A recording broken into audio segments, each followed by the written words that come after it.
വഞ്ചൂരിൽ യുവ അഭിഭാഷകയെ ക്രൂരമായി മർദ്ദിച്ച ബേലിൻ ദാസിന്റെ അഭിഭാഷക അംഗത്വം റദ്ദാക്കണമെന്ന് ശുപാർശ തിരുവനന്തപുരം ബാർ അസോസിയേഷന്റേതാണ് റിപ്പോർട്ട്. മർദ്ദിച്ചത് പ്രഥമദൃഷ്ട്യാ വസ്തുതാപരമെന്ന് ബാർ കൗൺസിലിന് നൽകിയ റിപ്പോർട്ടിൽ പറയുന്നു.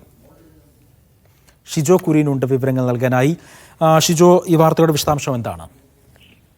തിരുവനന്തപുരം വഞ്ചിയൂരിൽ ജൂനിയർ അഭിഭാഷക ഷാമിലിയെ മർദ്ദിച്ച സീനിയർ അഭിഭാഷകൻ ബെയിലിൻ ദാസിനെതിരെ കടുത്ത നടപടി സ്വീകരിക്കണമെന്ന് തന്നെയാണ് തിരുവനന്തപുരം ബാർ അസോസിയേഷൻ ബാർ കൗൺസിലിനോട് ആവശ്യപ്പെട്ടിരിക്കുന്നത്.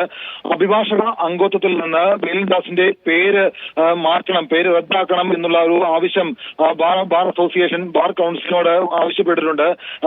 ജൂനിയർ അഭിഭാഷക ഷാമിലിയെ അതിക്രൂരമായി മർദ്ദിച്ചതിന് പ്രഥമ ദൃഷ്ട്യാ തെളിവുണ്ട്. അതുകൊണ്ട് തന്നെ ബാർ കൗൺസിൽ അടിയന്തരമായിട്ട് ഇടപെട്ടുകൊണ്ട് അംഗത്വം റദ്ദാക്കാനുള്ള നടപടികൾ സ്വീകരിക്കണം എന്നുള്ള ഒരു ശുപാർശയാണ് ഇപ്പോൾ ബാർ അസോസിയേഷൻ മുന്നോട്ട് വച്ചിരിക്കുന്നത്.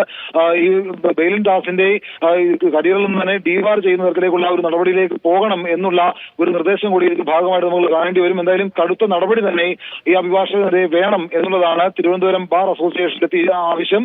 അതാണ് ബാർ കൗൺസിൽ മുമ്പാകെ വെച്ചിരിക്കുന്നത്. അഭിഭാഷക അംഗത്വത്തിൽ നിന്ന് ഈ ബെയിലിൻ ദാസിന്റെ പേര് പൂർണ്ണമായി മാറ്റണം എന്നുള്ളത് തന്നെയാണ് ബാർ കൗൺസിലിനോട് തിരുവനന്തപുരം ബാർ അസോസിയേഷൻ ആവശ്യപ്പെട്ടിരിക്കുന്നത്. ശരി, ഷിജോയാണ് വിവരങ്ങൾ നൽകി.